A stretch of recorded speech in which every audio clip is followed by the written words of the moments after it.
বন্যায় মৃতের সংখ্যা বেড়ে ৩১-এ দাঁড়িয়েছে। ক্ষতিগ্রস্ত হয়েছে ৫৮ লাখ মানুষ। এই তথ্য জানিয়েছে দুর্যোগ ও ত্রাণ ব্যবস্থাপনা মন্ত্রণালয়। সচিবালয়ে এক ব্রিফিংয়ে দুর্যোগ সচিব বলেন, আগামী ২৪ ঘন্টায় বন্যা পরিস্থিতির উন্নতি হবে। সব নদীরই পানি কমছে বলেও জানিয়েছেন তিনি। আক্রান্ত সব জেলায় ত্রাণের পর্যাপ্ত মজুদ রয়েছে বলেও জানিয়েছেন সচিব।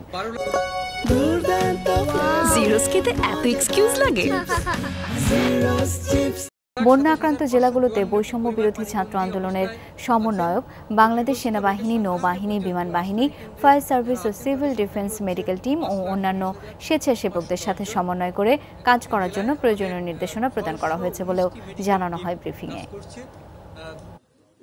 স্বাস্থ্যসেবা ত্রাণ সামগ্রী পর্যাপ্ত রয়েছে এবং কোন জেলা থেকে চাহিদা পাওয়ার সাথে সাথে আমরা সেটি পাঠিয়ে দিতে পারবো। আরেকটি বিষয় হচ্ছে যে বৈষম্য বিরোধী ছাত্র আন্দোলনের সমন্বয়কদের সাথে আমরা খুব ঘনিষ্ঠভাবে কাজ করছি, বিশেষ করে দুর্যোগ ব্যবস্থাপনা অধিদপ্তর, এবং তাদের সাথে মিলে আমরা এ পর্যন্ত ৮৮,৫০০ প্যাকেট শুকনা খাবার দুর্গতদের মাধ্যমে পৌঁছে দিয়েছি।